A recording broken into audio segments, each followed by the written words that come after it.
Buenos días a todas y a todos. Vamos a continuar con este diplomado en el sistema de nulidades. El día de hoy vamos a platicar un poco de la boleta electoral y del voto, porque bueno, todo el tema de las nulidades tiene que ver directamente con el voto que emitimos las ciudadanas y los ciudadanos el día de la jornada electoral. El sistema de nulidades, pues como ustedes lo van a ver posteriormente, pues tiene que ver directamente con un voto. También tiene que revisarse muchas veces en el sistema de nulidades, pues el famoso recuento de votos, que ya lo vamos a ver el día de mañana, en qué consiste esta figura. Vamos a ver algunos casos que se han dado en la sala superior sobre el recuento de votos. Pero antes de entrar a ese tema del recuento de votos, vamos a ver directamente qué sucede con la boleta. También en el sistema de nulidades, posteriormente vamos a ver la nulidad de la votación recibida en una casilla conmigo y con algunas compañeras y compañeros. Y finalmente, pues las causales de nulidad de elección. Acuérdense que en materia de nulidades se puede anular toda la votación recibida en una o varias casillas y finalmente se puede anular una elección. Las causales de nulidad de elección están en la ley, tanto en la Ley General de Instituciones y Procedimientos Electorales, en la Ley General del Sistema de Medios de Impugnación, y también con la reforma 2014 se incorporaron unas causales de nulidad ya directamente en la Constitución. También en cada entidad federativa hay un catálogo de nulidades en su ley general del sistema de medios de impugnación. Acuérdense que en materia electoral, pues en cada entidad federativa tenemos una legislación electoral y además tenemos una legislación electoral general que aplica para todas las elecciones, como vamos a ir viendo poco a poco en este curso del sistema de nulidades. Pero bueno, el día de hoy nos vamos a enfocar directamente a la boleta electoral y todos los cuestionamientos que se han hecho sobre la boleta electoral y lo que preguntaba el compañero el día de ayer con relación a pues cómo debemos de votar y qué hacemos si marcamos 3 recuadros en una elección, etcétera, ¿no? Bueno, miren, esta fue la boleta que se aprobó para las elecciones del 2021. Las últimas elecciones federales que tuvimos fueron las elecciones del 2021.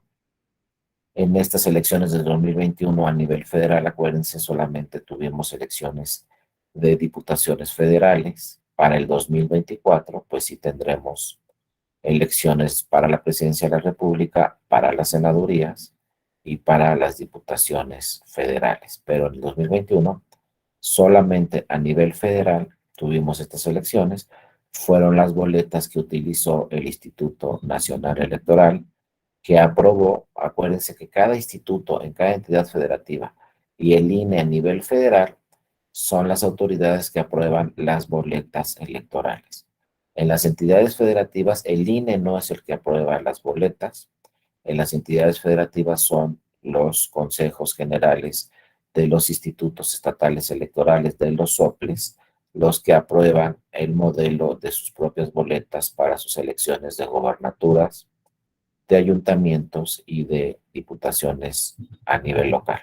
Y a nivel federal, sí es el INE el que aprueba pues sus boletas para elecciones de diputaciones, elecciones de senadurías y elecciones para la presidencia de la República. Y bueno, cuando se aprueban estas boletas se revisan diferentes temas y constantemente la boleta ha ido cambiando en muchos temas, sobre todo en temas de seguridad, porque bueno, como ya también lo hemos platicado, pues tradicionalmente en nuestro país hay una desconfianza en las elecciones. El tema de 1988, cuando se cayó el sistema, que ya lo hemos platicado, unos dicen que se cayó porque no habló, otros dicen que se cayó porque se desconectó. Sin embargo, pues las autoridades en 1988 se defendieron y dijeron que ahí estaban las boletas en todos los paquetes que se podían volver a contar, aunque no fuera de forma electrónica. Pero desde esas fechas y desde antes, pues se tenía desconfianza en las elecciones. Entonces, poco a poco, la boleta se ha impreso con diferentes temas de seguridad muy importantes. Y también se le han cambiado otros temas. Lo primero que tenemos que revisar en la boleta electoral es que ya tiene un lenguaje incluyente, ¿no? Un lenguaje más claro, un lenguaje incluyente. Antes las boletas a nivel federal y también a nivel local hablaban de elecciones y decían, por ejemplo, diputados federales, senadores de la República y presidente de la República. Ahora con el lenguaje incluyente, pues también obviamente tenemos candidatas en todas las elecciones y entonces ya no se dice diputados federales, ahora está escrito en la boleta diputaciones federales porque participan candidatas y candidatos a las diputaciones federales. En la senaduría, pues también en la boleta de senadores ya no va a decir 2024, obviamente, senadores de la República, va a decir senadurías de la República, y también en el 2018 ya la boleta de la elección presidencial no decía presidente de la República, decía presidencia de la República. Acuérdense que en el 2018 pues tuvimos una candidata a la elección de la presidencia de la República, que fue Margarita Zavala. Sin embargo, bueno, era candidata independiente y declinó a la mitad de la campaña, pero bueno, la boleta decía finalmente presidencia de la República porque puede ganar un candidato o puede ganar una candidata. Entonces en el 2021, bueno, lo primero que se revisó en la boleta es que tuviera este lenguaje incluyente y se señalara diputaciones federales. Porque bueno, actualmente también lo sabemos muy bien, la Cámara de Diputadas y Diputados integra con una paridad exacta, ¿no? Que es un tema muy raro en cualquier país, pero en México sí lo tenemos, donde, pues, como todos sabemos, la Cámara de Diputadas y Diputados se integra por 500 curules, y de esos 500 curules, 250 son diputados y 250 son diputadas. Hay una paridad exacta, lo mismo que sucede en la elección, digo, en el Senado de la República. Ahí son 128 escaños. También siempre ha habido una discusión, ¿no? Porque en la Cámara de Diputadas y Diputados son curules y en el Senado de la República son escaños. Pues no sabemos, pero así lo marca la legislación. Cuando hablamos de un espacio en la Cámara de Diputadas y Diputados, ese espacio, ese asiento se llama curul, y cuando hablamos del Senado de la República, ese espacio o ese asiento se llama escaño. Bueno, en el Senado de la República tenemos 128 escaños y exactamente la mitad, es decir, 64 escaños son senadoras y 64 escaños son senadores. Entonces, por primera vez en nuestro país tenemos en el Congreso de la Unión una paridad exacta, y pues yo creo que solamente uno o dos países, no sé, no tengo ese dato, pero no creo que más de dos países en el mundo tengan una paridad exacta en sus parlamentos, en sus congresos. Entonces, bueno, es un avance muy importante que ha dado nuestro país al incorporarse en el Congreso de la Unión exactamente la mitad de mujeres, y en las entidades federativas pues sucede lo mismo. Inclusive, como ya lo platicamos, hay entidades federativas donde hay más diputadas que diputados en el Congreso estatal. Entonces ya todas las boletas se imprimen así, con este lenguaje incluyente. Después viene el tema, también muy importante, de los emblemas de los partidos políticos. Y se ha dicho por qué vienen en ese orden. Y bueno, la legislación, tanto local como federal, nos dice que el orden debe ser de acuerdo a la antigüedad de su registro, ¿no? Como también lo señala Obed, de acuerdo a la antigüedad de su registro. El PRI fue el primer partido que se registró, pero tenía otro nombre, era Partido Nacional Revolucionario. Entonces, cuando cambió de nombre, pues ya se había registrado anteriormente el PAN. Entonces, el primer partido actual registrado, ¿no?, ante las autoridades electorales fue el PAN. Por eso en todas las boletas, primero el PAN va a aparecer en la boleta.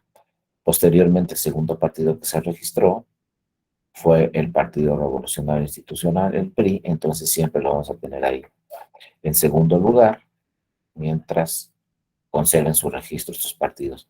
Ya después pasaron muchísimos años, pero muchísimos años, Y por ahí de las elecciones para 1988, como todos ustedes saben, y todas muy bien, pues se registró el PRD. Entonces, el tercer partido que tenemos registrado ante la autoridad fue el PRD. Después entró el Verde Ecologista, también por ahí de los 90. Luego el PT, que era un partido de izquierda desde hace mucho tiempo, pero ya con el nombre de PT, Partido del Trabajo, se registró. Luego ya entró el que ya también conocemos muy bien, Movimiento Ciudadano, y el último partido en registrarse, que es un partido que obviamente llamó mucho la atención desde su registro, que fue en 2014. Es un partido nuevo, en pocas palabras, se registró en 2014 y ya en el 2015 ganó muchas elecciones.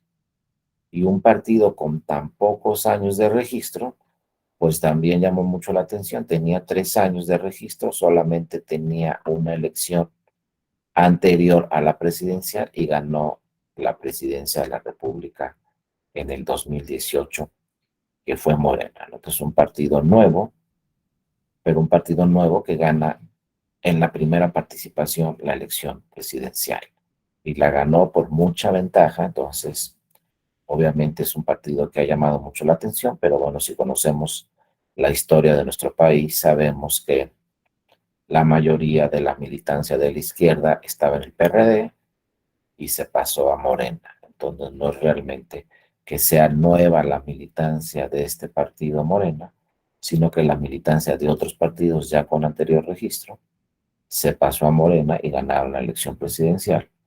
Todo esto obviamente por el candidato que llevaba Morena para la elección presidencial en el 2018, un candidato que antes pues estaba obviamente en el PRD y entonces ya tenía una fuerte militancia. Por eso ganaron la elección presidencial.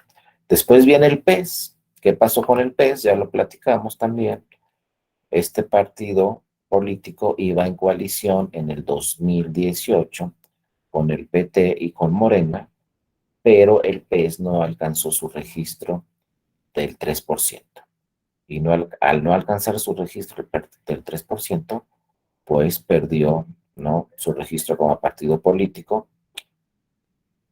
Esto también se ha cuestionado mucho y se ha revisado por parte de los legisladores cuál debe ser el parámetro, ¿no? Cuál debe ser el rubro necesario que debe de tener un partido político para conservar su registro. Fíjense, en México empezamos con el 1.5%, después pasamos al 2% para conservar su registro y después dimos un salto muy grande, pasamos al 3%.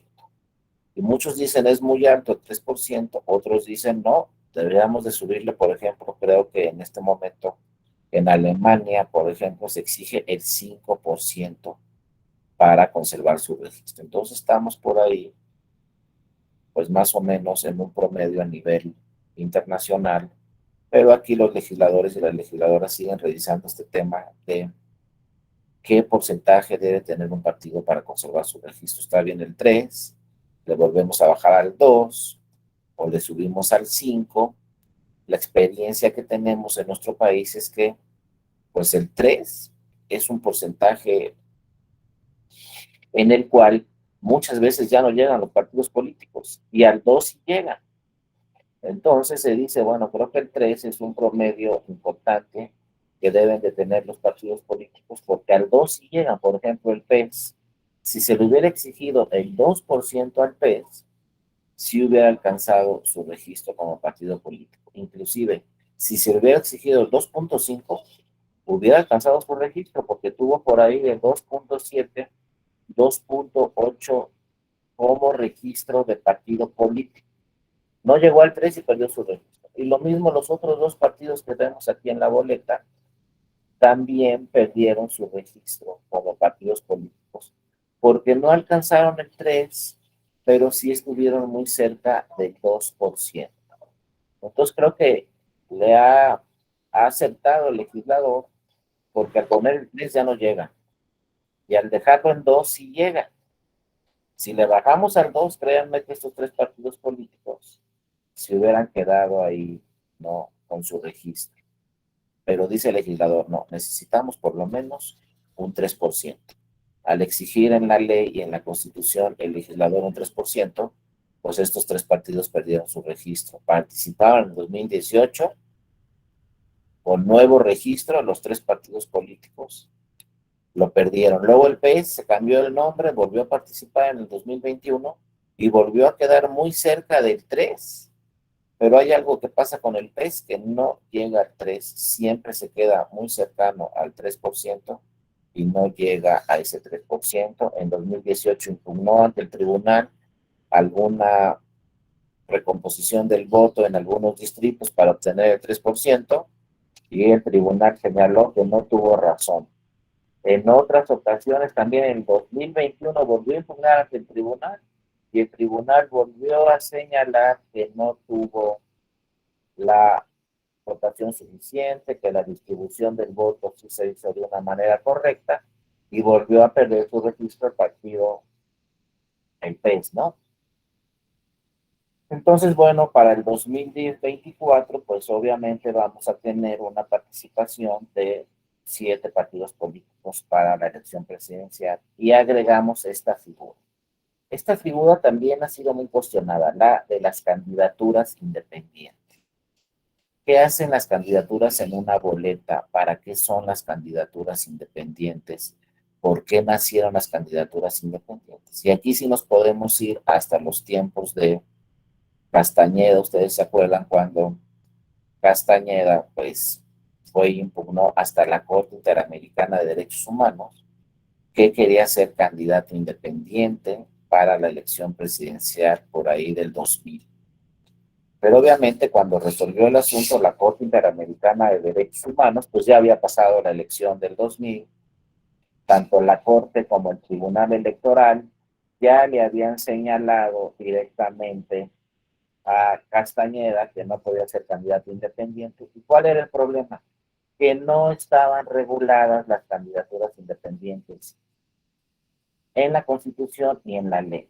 Si bien la Constitución decía que cualquier persona, cualquier ciudadana, cualquier ciudadano podría ser candidato independiente, no había una reglamentación en la ley ni en la Constitución, es decir, no se decía cuáles eran los requisitos necesarios para poder ser candidata o candidato independiente, de dónde se obtenía el financiamiento público o el financiamiento privado, es decir, no había reglas. Entonces la Corte Interamericana resolvió y le recomendó al Estado mexicano y le dijo, ¿sabes qué? Tienes que crear una reglamentación, una legislación adecuada para que exista la figura de las candidaturas independientes. Pero pasaron varios años. Ahí lo único que ganó Castañeda, esta persona que fue hasta la Corte Interamericana de Derechos Humanos, lo único que ganó Castañeda en el caso particular fue que le pagaron todos sus gastos del juicio, el Estado mexicano.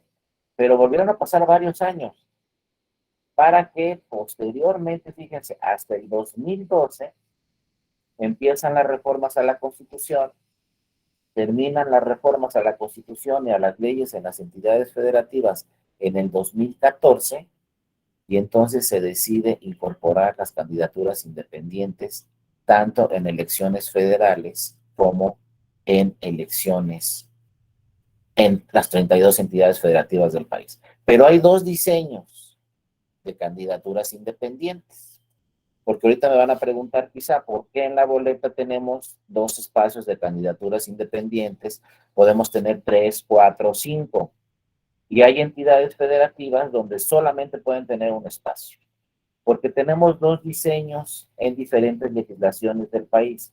Hay un diseño que dice solamente puede haber una candidatura independiente en la elección. ¿Cuál? La que haya obtenido más número de firmas. Y a nivel federal y en otras entidades federativas se dice todas las candidaturas que obtengan las firmas que establece la ley pueden ser candidaturas independientes. No solamente una, sino todos los que cumplan con los requisitos pueden participar como candidaturas independientes. Entonces, a nivel federal, si, por ejemplo, en una elección de diputaciones federales en un distrito participan 5, 6, 7 personas como candidatos independientes y las 7 personas obtienen las firmas necesarias y los requisitos necesarios, pues se registran como candidatos independientes. Entonces, en un distrito podemos tener 7 candidatos independientes, 5, 4, 3, 2, los que obtengan las firmas necesarias. Pero hay otras entidades federativas en el país donde dicen, no, aquí solamente va a haber una candidata o un candidato independiente y va a ser el que obtenga mayor número de firmas de todos los que participen para ser candidatas o candidatos independientes. Entonces, bueno, tenemos ahí los dos diseños. Habrá que revisar en un futuro con cuál diseño nos quedamos a nivel nacional y a nivel de las entidades federativas. Si es lo idóneo que participen diferentes candidaturas independientes, o lo idóneo es que nada más participe una, la que tuvo mayor número de firmas. Ahora, eso dicen los modelos y las legislaciones. Pero ya en la realidad, lo cierto es que no es equitativa la legislación de candidaturas independientes frente a la legislación para que participen candidatas y candidatos de partidos políticos. La legislación, tanto federal como en las entidades federativas para candidatas independientes, es sumamente compleja.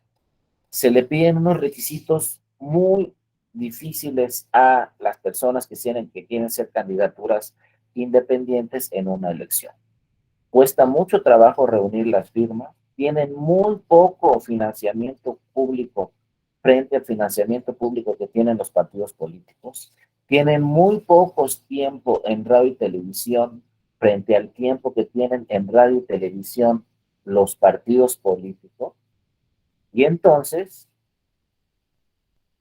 pues, ¿cuáles son las consecuencias? Que rara vez, así como lo escuchan, rara vez se gana una candidatura independiente porque no hay una equidad en la contienda. Llegan con mucho mejores herramientas para ganar una elección los candidatos y las candidatas de los partidos políticos que una candidata o un candidato independiente. Tienen mucho menor financiamiento público y mucho menos tiempo en radio y televisión. Y eso afecta de una manera muy importante a una elección, y obviamente es muy difícil que una elección la gane una candidatura independiente. Eso fue precisamente lo que le pasó a la candidata Margarita Zavala en la elección presidencial. No había una equidad en la contienda. El financiamiento público que tenían los partidos políticos para la elección presidencial era mucho mayor al que tenía la candidatura independiente, y los tiempos en radio y televisión que otorgaba el INE a los partidos políticos también era mucho mayor que el tiempo que tenía la candidatura independiente de Margarita Zavala. Por eso también en una próxima reforma electoral, que no he escuchado yo ese tema, pero se tiene que revisar este tema de la competencia entre las candidaturas de los partidos políticos y entre las candidaturas independientes. Debe ser un poco más equitativa. Aunque ya el Tribunal Electoral en diversas sentencias ha dicho que los candidatos independientes pueden tener mayor financiamiento privado que el público, porque el público está sumamente limitado. Sin embargo, a pesar de esas sentencias de tribunal, pues sí, ya a una persona le cuesta mucho trabajo ganar una elección vía una candidatura independiente, y lo vimos en este proceso electoral del 2021, donde en este momento actualmente en la Cámara de Diputadas y Diputados, pues que yo recuerde, no tenemos ni un solo candidato independiente que haya ganado una elección en los 300 distritos del país. Imagínense, tenemos 300 distritos en el país, en los 300 distritos hay elecciones de diputaciones federales y en ninguno de los 300 distritos ganó una candidatura independiente.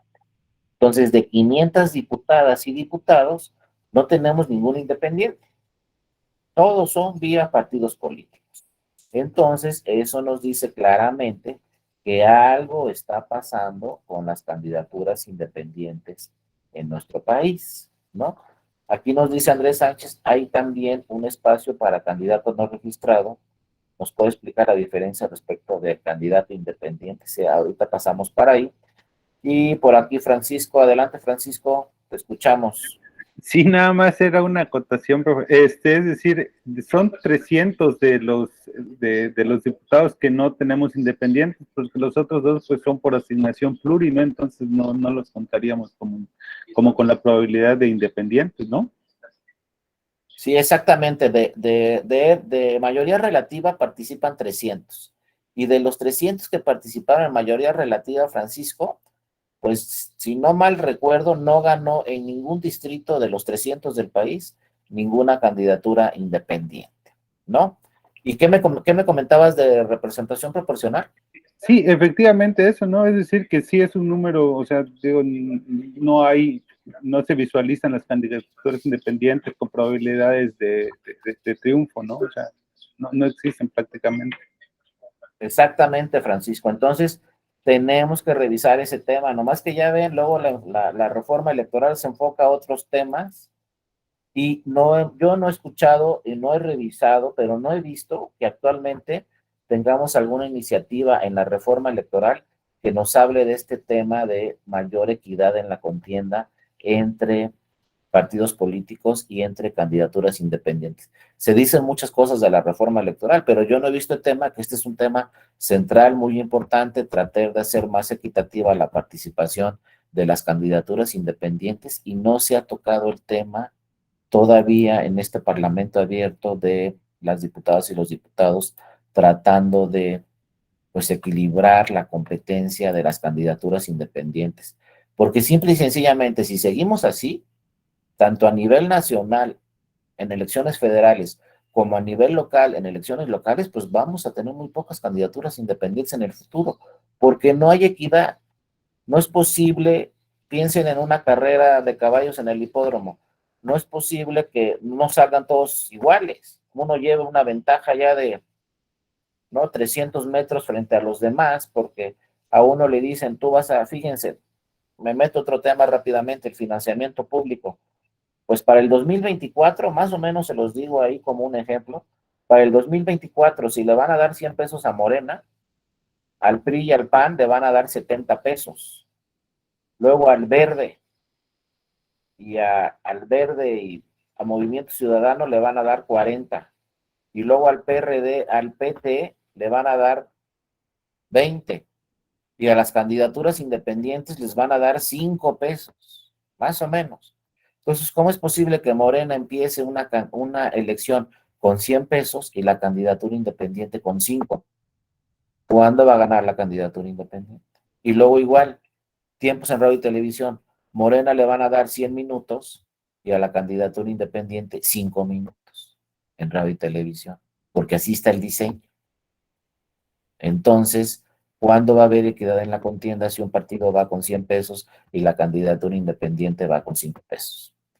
Si un partido va con 100 minutos en radio y televisión y la candidatura independiente va solamente con 5 minutos, pues no hay equidad en la contienda. Y es muy diferente. Todavía PAN y PRI les van a dar 70 pesos frente a 100 de Morena, bueno, o 50 pesos, algo así. Todavía se pueden defender.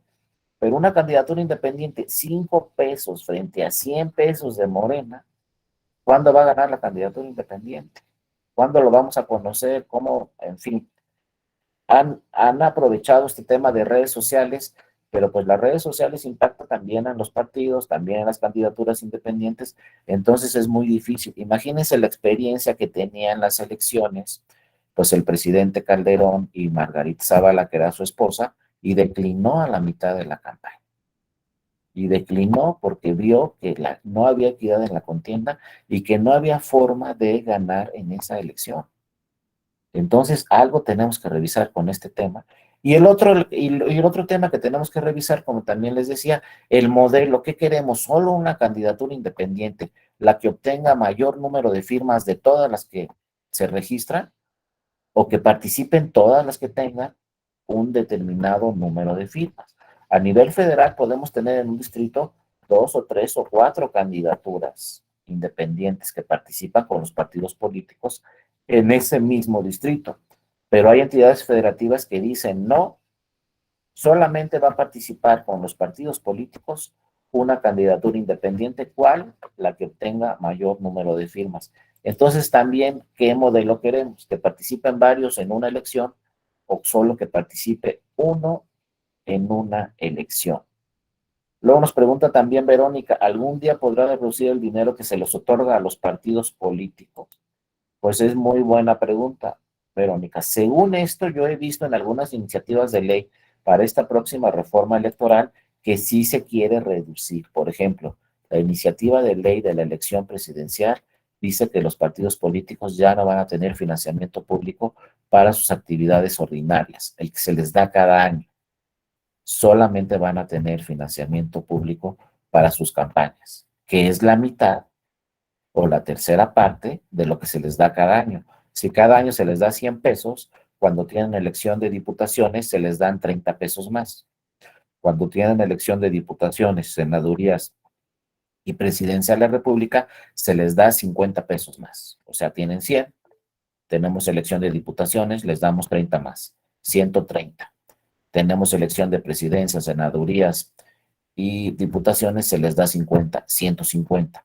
Bueno, la iniciativa de ley de reforma de la ley de la Constitución Presidencial dice, pues ya no les vamos a dar esos 100 pesos. Solamente le vamos a dar 30 cuando sean elecciones de diputaciones federales y 50 cuando sean elecciones de senadurías y presidencia de la República también. Pero lo que les damos cada año ya no. Eso dice la iniciativa de reforma electoral que presentó el presidente de la República. Pero ya pues, ahorita en este momento van a empezar las discusiones en el Congreso de la Unión y no sabemos exactamente cómo vaya a quedar. Pero creo que ahí sí, la mayoría de las posturas es reducir el financiamiento de los partidos políticos.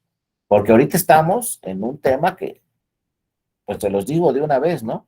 Ahorita cada año sube el financiamiento público de los partidos políticos, porque tiene dos parámetros muy importantes el financiamiento público. Fíjense, si sube el salario mínimo, sube el financiamiento público. Y cada año sube el salario mínimo. Dos, si tenemos más personas registradas en la lista nominal de electores, también sube el financiamiento público.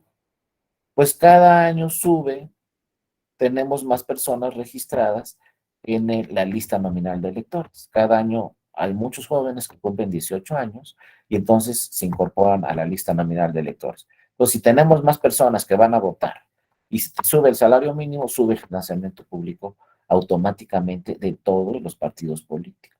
Entonces, cada año tienen más dinero, cada año tienen más dinero, cada año tienen más dinero y entonces, pues, llegan a la elección con un financiamiento público muy alto a nivel internacional, pues de los partidos, en las elecciones en México son donde más financiamiento público, uno de los países donde más financiamiento público se le da a los partidos políticos.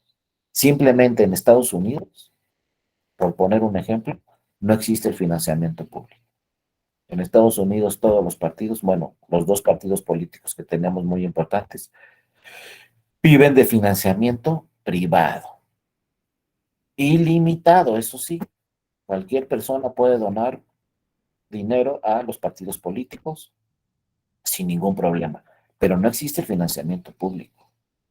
El Estado no le da dinero a los partidos políticos. En México el Estado sí le da dinero a los partidos políticos, justificando que no tengan presión por parte de los empresarios. Si es que los empresarios le dan dinero a los partidos, entonces podría haber ahí un tipo de presión por los empresarios en el gobierno. Entonces se dice, no, en México el financiamiento público debe ser mayor siempre al financiamiento privado, para que no haya compromiso de un partido político con un empresario, o peor aún, con un grupo ilícito, ¿no?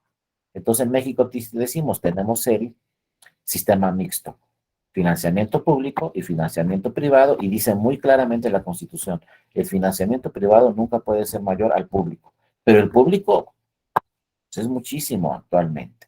Entonces habrá que revisarlo, y si hay una iniciativa o varias iniciativas en este momento en el Congreso de la Unión que se están discutiendo, y en una de esas, pues a lo mejor sí pasa la idea del presidente de la República que solo se le dé dinero a los partidos políticos para sus campañas y ya no se les dé dinero o financiamiento público todos los años, haya elecciones o no, para sus actividades ordinarias. Y además con esta fórmula de distribución, que desde mi punto de vista, esa sí se tiene que revisar a fondo, que es la famosa fórmula 30-70. Imagínense, le dan del financiamiento público, de toda la bolsa del financiamiento público, el 30% es igual para los partidos políticos, pero el otro 70% es de acuerdo a cómo te fue en la elección anterior. Entonces, como en la elección anterior, que fue en el 2021, de diputaciones federales, le fue muy bien a Morena frente a los demás partidos políticos, obviamente para el 2024, el partido político que va a llevar mucho mayor financiamiento que cualquier otro partido fue Morena, porque así está el diseño. Pues hay quienes dicen, oye, hay que revisar por lo menos esa fórmula, que no sea 30-70, que sea por lo menos 50-50, porque también a los partidos de nueva creación, de nuevo registro, también el financiamiento público es muy limitado. Por ejemplo, un partido de nueva creación, de nuevo registro, le dan solamente financiamiento de ese 30 igual para todos, pero no tiene acceso al 70% hasta que pase una elección y ver cómo quedó el resultado. Entonces, en México el financiamiento se basa en el resultado, cómo te haya ido en la elección. También hay que revisar ese tema. Pues una cosa es cómo te va en la elección y otra cosa distinta desde mi punto de vista es cuánto financiamiento vas a tener los próximos años. Pero aquí las legisladoras y los legisladores dicen, si le va bien en la elección, entonces que tenga mayor financiamiento público. Y las candidaturas independientes, pues como les decía, no podemos tocar ese tema porque realmente no tiene nada que ver si revisan la ley, cuál es el financiamiento público de una candidatura independiente frente al financiamiento público que tiene cualquier partido político. Por eso, pues ya lo vimos en el 2021, pues vimos por ahí figuras, candidaturas que no estaban directamente en ningún partido político, pero bueno, no tengo las pruebas y yo soy abogado, pero por ahí me dijeron que muchos que querían ser candidatas o candidatos independientes, pues mejor optaron por registrarse en el partido Movimiento Ciudadano. Hay figuras que no pertenecían a ningún partido y dijeron esas personas, pues mejor me registro en Movimiento Ciudadano que como candidatura independiente, porque Movimiento Ciudadano pues iba a tener un financiamiento mediano frente a Morena, pero si me voy como candidato independiente, pues nunca voy a ganar la elección, porque pues voy a tener muy limitado el financiamiento. Dicen, ¿no? Yo no tengo las pruebas, como les digo, pero dicen que así lo pensó, por ejemplo, el actual gobernador de Nuevo León, que primero quería ser candidato independiente, pero luego dijo, no, si no me voy vía un partido político, pues mi financiamiento va a ser limitado y nunca voy a ganar la elección. Y así también, por ejemplo, el candidato también en Nuevo León, el candidato a presidente municipal de Monterrey, Colosio, también de repente pensó en candidatura independiente, pero dijo, no, pues ya vi el financiamiento que le dan a las candidaturas independientes, así nunca voy a ganar la elección, y también lo captó Movimiento Ciudadano. Les digo, se los dejo al margen porque yo no tengo las pruebas, pero pues el Movimiento Ciudadano, algunos amigos que tengo en ese partido, pues me han señalado que dice, cuando tenemos una figura muy importante, lo invitamos al partido, porque como candidatura independiente le va a costar muchísimo trabajo ganar una elección porque el financiamiento va a ser muy limitado. Entonces hay que revisar este tema, porque para mí, en un Estado democrático como es el mexicano, sí es muy importante la figura de las candidaturas independientes, pero con estas reglas va a ser muy difícil que se gane una candidatura independiente. Sin embargo, bueno, ahí en la boleta están los espacios, porque puede ser un candidato independiente, dos o tres, los que obtengan los requisitos necesarios para obtener su registro pueden participar en una misma elección. Y luego la pregunta que se hacía es muy interesante. ¿Qué hace ese recuadro al final que dice candidatos no registrados? ¿Esos cuáles son? Y luego ese recuadro al final de candidatos no registrados, créanme que en los hechos crea una gran confusión a los escrutadores de todas las casillas en el país. Porque cuando sacan una boleta de la urna, cuando termina la jornada electoral, abren las urnas y sacan una boleta y ven candidato no registrado, ahí el nombre de una persona, ¿qué hacen con esa boleta? Acuérdense que los funcionarios y las funcionarias de la mesa directiva de casilla no son especialistas en la materia. Muchas veces toman un curso rápidamente de lo que se tiene que hacer en la casilla, pero de repente sacan la boleta y ven candidato no registrado, ven el nombre de una persona y no saben cómo llenar el acta de escrutinio y cómputo. Luego también hemos visto ya en la realidad, al tribunal han llegado muchas actas de escrutinio y cómputo donde se confunde el voto nulo con el voto de un candidato no registrado. Y no es lo mismo. Y por eso hay dos apartados distintos en el acta de escrutinio y cómputo. Un apartado que dice votos nulos y otro apartado que dice votos de candidaturas no registradas. No son los mismos. El voto nulo es cuando un escrutador saca la boleta y no sabe por quién votó el ciudadano o la ciudadana. Por ejemplo, en una elección, el PRI y el PAN no van en coalición.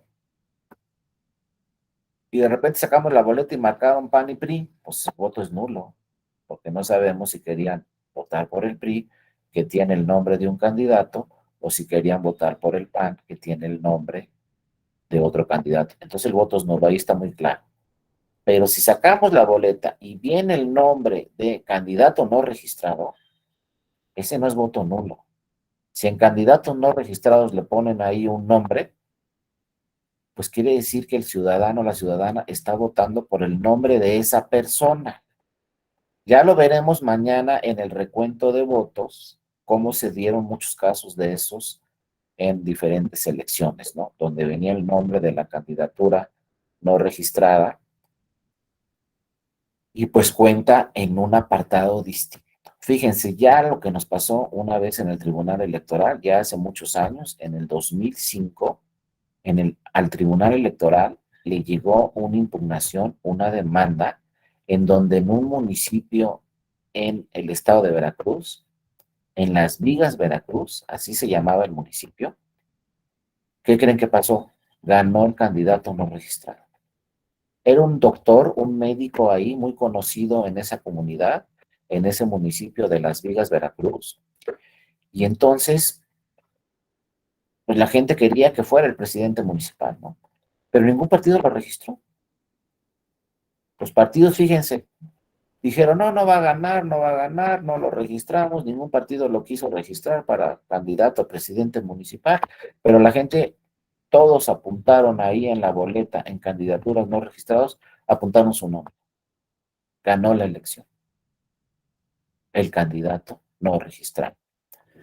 Entonces llegó el asunto al Tribunal Electoral de Veracruz y el tribunal dijo, no, pues no puede ser válida la elección, porque no está registrado. Luego llegó el asunto a la Sala Superior. Hasta la Sala Superior del Tribunal Electoral del Poder Judicial de la Federación llegó ese asunto. Y ahí lo revisaron. Pues acuérdense que en la Sala Superior del Tribunal Electoral son 7 magistradas y magistrados. Actualmente son 2 magistradas y 5 magistrados. Pero este asunto, como llegó en el 2005, era otra integración. Y en el 2005 teníamos solamente una magistrada y 6 magistrados. Bueno, llegó el asunto y fíjense, fue un asunto que no se resolvió por mayoría, por unanimidad, sino se resolvió por mayoría. 4 magistrados dijeron, no puede ser válida esa elección porque no cumple con los requisitos, no se registró, no sabemos de dónde sacó su financiamiento público, no sabemos si cumple con todos los requisitos para ser candidato, etcétera. No cumplió con las disposiciones que marca la ley. Pero 3 magistrados dijeron, no, debe ser el candidato triunfador porque es la voluntad ciudadana. Y así quedó el asunto, 4-3. Pero 3 magistrados lo dijeron muy claramente. Debe ganar ese candidato porque es la voluntad ciudadana. Otros 4 dijeron, no, es que no puede ganar porque no sabemos de dónde obtuvo su dinero, no fiscalizamos su dinero, no sabemos si rebasó los topes o no. No puede ser el ganador. Pero ahí quedó. Ya no ha llegado otro asunto igual a la Sala Superior. Ya tenemos otra integración de magistradas y magistrados. No sabemos qué decisión podría tomarse, pero fíjense, llegó el caso hasta la Sala Superior y en una de esas, por un voto, hubiera sido el candidato ganador, un candidato no registrado. Sí, adelante, Andrés, te escuchamos. Buenos días. Gracias, buenos días. Pues aquí la duda que me surge en el tema que está exponiendo es, ¿y qué hace ese recuadro? Es decir, ya la sala superior dijo que el candidato no registrado pues no puede ser pues digno de la aspiración, ¿no? Entonces la pregunta es, ¿y qué hace ese recuadro ahí? Porque confunden al ciudadano y ya se demostró que a pesar de que ganó, no se le dio el triunfo. Esto, pues digo, desde el 2005, entonces ya estamos en el 2022 y sigue apareciendo ese cuadrito, es decir, ese cuadrito de candidato no registrado está por ley y quién lo aprobó y si había manera de modificarlo o algo así. Sería cuanto, gracias. No, gracias a ti, Andrés, por tu participación. Efectivamente, fíjense, cuando el INE aprueba el modelo de boleta electoral, como es este de diputaciones federales del 2021, el INE tiene que revisar ciertos requisitos que marca la ley. Y uno de los requisitos que marca la ley es, debe haber un recuadro de candidatos no registrados. Entonces uno se tiene que ir a la ley. Y eso ya tiene muchísimos años que dice, debe haber un recuadro de candidatos no registrados. Y entonces ya el tribunal en varias ocasiones ha estudiado hasta la iniciativa de ley, la primera ley donde se dijo que debe haber un recuadro de candidatos no registrados. Y entonces las legisladoras y los legisladores en ese tiempo señalaron que es un derecho que debemos tener, fíjense, un derecho que debemos tener todas las ciudadanas y todos los ciudadanos de ejercer nuestro voto. Y si no estoy de acuerdo yo como ciudadana o ciudadano con ningún partido político, eso no quiere decir que no pueda ejercer nuestro voto. Y dicen, es un derecho constitucional el ejercicio del voto. Entonces, si un ciudadano o una ciudadana no está de acuerdo con ninguna opción política, pues que ponga el nombre ahí del candidato por el cual hubiera estado de acuerdo, aunque no cuente. Así lo dijeron los legisladores hace mucho tiempo. ¿Sabes qué? Pues si quieres votar por otro, pon su nombre, nada más que no va a contar. Pero el ejercicio al voto no te lo vamos a limitar. Sí puedes ir a la casilla y sí puedes ejercer tu derecho constitucional de votar, y si no estás de acuerdo con ninguna opción, pues pones el nombre ahí de cuál era tu opción, pero no va a contar ese voto. Y ya es una decisión que se tomó hace muchísimo tiempo en la ley, pero fíjense, actualmente nuestras legisladoras y nuestros legisladores no han revisado el tema y siguen dejando esa posición que la dejó el poder constituyente permanente hace muchísimos años, diciendo, es que la Constitución dice, tú tienes derecho a ejercer el voto, y si no quieres votar por ningún partido de los que están en la boleta, pues de todos modos el ejercicio de tu voto lo puedes hacer y puedes poner el nombre de ahí de alguna persona que tú hubieras querido que participara como registrado, pero no se registró. La cosa es que no va a contar, ¿no? Ese voto o esa candidatura, pero bueno, ahí está porque lo dice la legislación, y mientras no reformemos la legislación al respecto, ustedes van a ver que todas las boletas, tanto a nivel local como a nivel federal, van a traer ahí ese recuadro, candidaturas no registradas. Y luego sí es efectivo muchas veces porque, pues si ustedes revisan, por ejemplo, si un día son funcionarias o funcionarios de una casilla, van a ver que se van a encontrar en algunas boletas con el nombre de alguna persona en ese recuadro. Es decir, algunas ciudadanas o algunos ciudadanos sí ejercen su voto poniendo el nombre ahí de una persona que posteriormente no va a contar porque, como lo dice muy bien Andrés, pues ya la sala superior hace muchos años pues le llegó un asunto y dijo, no puede ser un candidato ganador porque no cumple con las reglas y los requisitos que marca la ley, pero sigue estando ahí. Entonces, también necesitamos que se revise este tema por parte de las legisladoras o los legisladores. Nadie más lo puede cambiar porque así está la legislación. El INE no lo puede cambiar porque el INE dice, pues la ley me obliga a crear esta figura y a crear este recuadro, pues lo tengo que crear hasta que la ley ya no me obligue.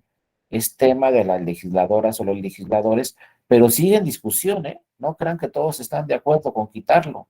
Hay quienes dicen, no, pues que siga ahí, y si un ciudadano quería votar por tal persona, pues que ponga ahí su nombre para que ejerza su voto aunque ese voto no va a contar y tampoco, ojo, es voto nulo, porque ahí sí nos está diciendo el ciudadano cuál fue su voluntad, que no esté registrado es otra cosa, pero no es voto nulo. Entonces ahí les digo, el tema se vuelve más complejo porque la capacitación a las funcionarias y a los funcionarios se les dice siempre, oye, ¿sabes qué? Cuando venga el nombre de una persona en el recuadro candidatos no registrados, ese voto no es nulo. Ese voto va en el apartado de candidaturas no registradas, que tampoco va a contar. Los efectos son los mismos, no va a contar, pero no es lo mismo, insisto, un voto nulo que no sabemos por quién quería votar la persona a un voto de un candidato no registrado. Entonces, si por ahí conocen alguna diputada, algún diputado, pues díganle que revisen el tema también en esta reforma electoral, pero mientras no se revise, seguirá ahí esa figura y seguirá ahí ese recuadro. Otro tema muy importante de la boleta es, y ya lo dijo la Sala Superior en una jurisprudencia, pueden poner en vez del nombre del candidato el seudónimo. Se puede, ¿eh? Es legal. Podemos poner, por ejemplo, en vez de poner el nombre de la persona, como hubo un presidente municipal muy conocido, para mí nunca se me va a olvidar el nombre, hace muchos años, que participó en una elección que le decían el rey del tomate. Y todo el mundo lo conocía como el rey del tomate. Era una persona que era de Sinaloa, ¿no? Y ahí participó en una elección. Y entonces era el rey del tomate y todo el mundo lo conocía como el rey del tomate. O otro muy conocido, que ustedes lo conocen perfecto, ¿no? Que ganó una gobernatura como candidato independiente, es lo máximo que hemos tenido en una candidatura independiente, ganó una gobernatura, pues el Bronco. Muchos no se saben el nombre del Bronco, gobernador, ¿no? Anterior en Nuevo León. Bueno, pues dice la Sala Superior, si la gente lo reconoce mejor con su seudónimo que con su nombre, pues pongan en la boleta el seudónimo y sí puede y sí es legal que vaya el seudónimo ahí de esa persona. Nos pregunta también por acá Verónica, ¿por qué se tiene que dar anualmente? Es muy buena pregunta, Verónica. ¿Por qué se tiene que dar anualmente el financiamiento público a los partidos políticos? Pues porque así dice la ley. Y la ley dice, cada año tienen derecho a financiamiento ordinario todos los partidos políticos para sus actividades ordinarias. ¿Cuáles son sus actividades ordinarias? Pues capacitación, etcétera, todo lo que tiene que ser la estructura de un partido político, promover el partido político, revisar sus estatutos, etcétera. Y entonces así lo dice la ley. Entonces la única forma, Verónica, para que no se tenga un financiamiento público anualmente, como sucede en otros países del mundo con los partidos políticos, pues es esta reforma electoral que les digo, ahí sí viene en una iniciativa de ley del presidente de la República, una de reforma electoral, donde la reforma electoral que plantea el presidente de la República sí dice, no debe haber financiamiento ordinario, solo debe haber financiamiento durante las campañas para los partidos políticos. Habrá que esperar las discusiones que se den en el Congreso de la Unión y si aprueban esa reforma, pues la mayoría de los partidos políticos, porque ojo, tendría que ser una reforma constitucional y para tener una reforma constitucional necesitamos las 2/3 de las legisladoras y los legisladores. No le alcanza al presidente de la República solamente con su partido político. Necesitamos que otros partidos políticos, otros grupos parlamentarios en el Senado y en la Cámara de Diputadas y Diputados y en los congresos estatales tomen esa decisión, pero ya viene la iniciativa del presidente, decir, ¿saben qué? Hay que darles nada más financiamiento público para sus actividades de campaña y no para sus actividades ordinarias. Nos pregunta Andrés también, ¿el apodo es válido siempre y cuando se le dé vista del mismo al INE o a la sí, exactamente? Así es, Andrés, cuando se va a registrar el partido político y su candidatura, se le dice al INE, ¿sabes qué? Yo quiero que cuando se imprima la boleta, en vez de que venga su nombre, venga el seudónimo. Se le tiene que avisar a tiempo al INE para que se impriman las boletas a tiempo con el seudónimo de esa candidatura. Por otro lado, Mauricio, ¿querías participar? Adelante, te escuchamos, Mauricio. Sí, maestro, buenos días. Verá, tengo una duda. ¿Considera Adelante. que con esa propuesta que hace el presidente de quitar el financiamiento ordinario a los partidos políticos, podría ser una acción que favorezca la equidad en contienda en cuanto a candidaturas independientes con partidos políticos, ya que así pues los partidos no podrían estar desde antes de que haya un periodo electoral, estar haciendo actividades de capacitación y tener a los afiliados, o sea, mantener esa masa electoral para en términos de votos. Entonces únicamente tendrían que hacerlo pues en términos de contienda electoral. ¿Cuál sería su Exacto. opinión respecto a esto? Sí, Gracias. Mauricio, exactamente, tienes toda la razón. Si ya nada más se les da financiamiento para las campañas, pues obviamente solamente en las campañas los partidos políticos tendrían tareas de propaganda política y de divulgación de las actividades de su partido político. Porque ya lo estamos viendo en este momento, ya los partidos políticos están en campaña, en realidad, para la elección presidencial. Ya por ahí hemos visto y ya han llegado varios casos al tribunal donde ya hay determinadas reuniones de determinadas candidaturas, ya de alguna forma, pues postulándose para la elección presidencial, hablando de la elección presidencial, y esos mítines, esas reuniones, pues las organizan los partidos políticos y su militancia. Si no hubiera, como lo dices muy bien, Mauricio, el financiamiento ordinario, pues esos partidos políticos no tendrían un determinado financiamiento, un determinado dinero para organizar ya a la fecha algunas reuniones de algunas candidaturas o algunas personas que pretenden ser candidatos a la presidencia de la República. Inclusive ya otros partidos han presentado diferentes impugnaciones ante el Tribunal Electoral diciendo, oye, ya se están pronunciando sobre la elección presidencial, son actos anticipados de campaña, están prohibidos y ya en algunos temas el Tribunal Electoral pues ha sancionado a estas personas que ya están haciendo campaña vía sus partidos políticos. Entonces sí, habría un poco de mayor equidad, porque ahorita pues ni siquiera es tiempo, por ejemplo, para registrar una candidatura independiente. Falta más de un año y resulta que los partidos políticos, algunos pues ya están haciendo actos anticipados de campaña. Si no tuvieran el financiamiento que tienen actualmente, quizá no veríamos esos casos tan seguidos, pero por lo menos mi opinión es, si no le van a quitar el financiamiento ordinario, por lo menos hay que revisar la fórmula del 30-70. Es más, yo me atrevería a decir, ¿no? Si van a tener financiamiento ordinario, pues que sea igual para todos los partidos políticos. ¿Por qué a unos el 30 y a otros el 70? ¿Por qué unos no tienen derecho al 70? Y luego de ese 70, unos tienen derecho a 10 pesos y otros tienen derecho a 1 peso de ese 70. Porque no es igual el 70 para todos. Ese 70 se distribuye, como dice la ley, conforme te fue en la elección anterior. Si te fue bien de ese 70, a ti te van a dar el 80% y a los otros partidos el 20%. Entonces no hay ningún tipo de equidad en la contienda con este financiamiento público. Les digo, en el 2024, si sigan las reglas así, pues Morena va a llegar con un financiamiento de 100 pesos, el PRI y el PAN 60, 70, el PRD 30% de lo que tienen los otros partidos y candidaturas independientes 5%. Entonces, ¿dónde está la equidad en la contienda? Si un partido empieza una campaña con 100 pesos y una candidatura independiente con 5 pesos y el PRD a lo mejor con 15 pesos porque tuvo muy poca votación en 2021, ¿cuándo vamos a alcanzar al partido de mayor votación si es el que lleva mayor financiamiento y es el que lleva mayores tiempos en radio y televisión? Y fíjense cómo son las cosas en materia electoral. Esa ley no la aprobó Morena. Ahorita el beneficiado es Morena, pero esa ley no la aprobó Morena. Esa ley está desde antes que existiera el partido Morena. Esa ley beneficiaba antes a otros partidos políticos. Y ahora beneficias a Morena, pero Morena no tiene nada que ver con esa legislación.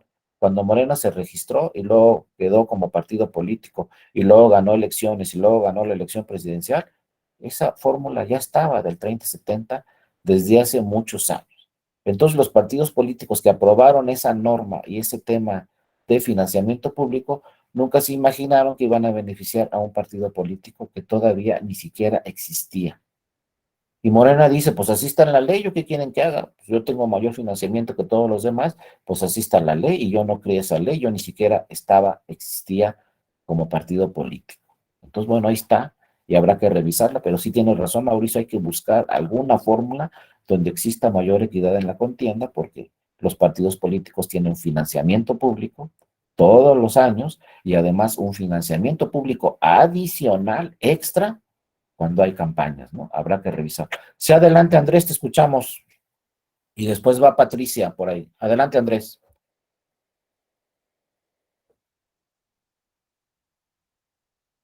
Puedes abrir tu micrófono, Andrés, no te escuchamos. ¿Ya me escuchan? Gracias. Listo, Andrés, sí. Ok.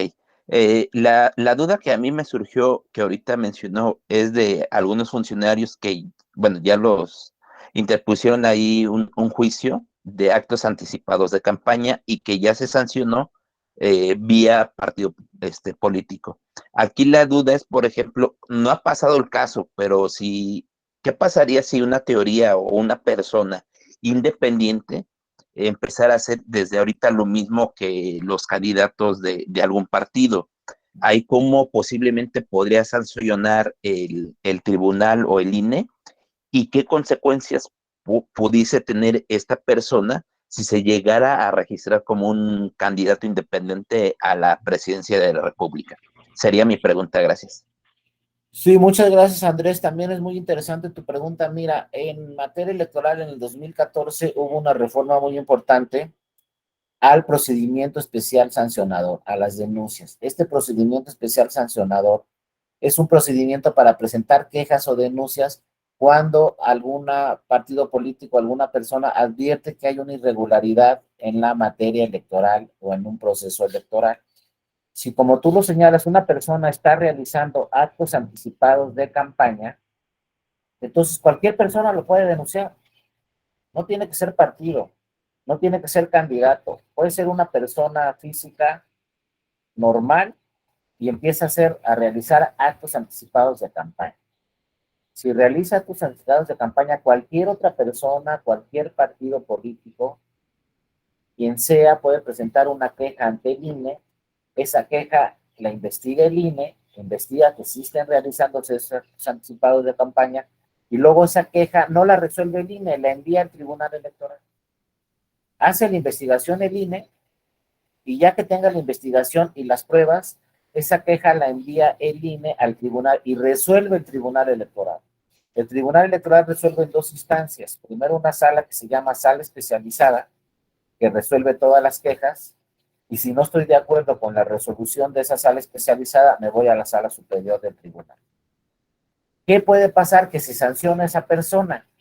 Primero puede ser amonestación, después puede ser una sanción económica, y después ya últimamente lo ha señalado la sala superior, fíjense, puede ser una sanción más importante en donde se diga, pues esta persona ya cometió actos anticipados de campaña, ya lo volvió a hacer, ya lo sancionamos con 10 pesos, ahora con 20 pesos, ahora con 30 pesos, pero lo sigue haciendo. ¿Qué quiere decir eso? Que no está acatando lo que dice la ley. Por lo tanto, fíjense, ya lo que ha señalado la sala superior, no tiene un modo honesto de vivir, porque ya lo sancionamos 80 veces, no entiende, ya no cumple con lo que dice la ley, ya le dijimos, oye, la que sigue va a ser, en vez de 10 pesos, 20, no le importó, pagó los 20 pesos, ya le dijimos, la que sigue son 40, no le importó, pagó los 40, pero está constantemente violando la norma. Entonces puede llegar un momento que diga la sala superior, esta persona ya no tiene un modo honesto de vivir. ¿Y eso qué quiere decir? Que si luego se quiere registrar como candidato, uno de los requisitos para ser candidato o candidata es tener modo honesto de vivir. Entonces no va a poder registrarse.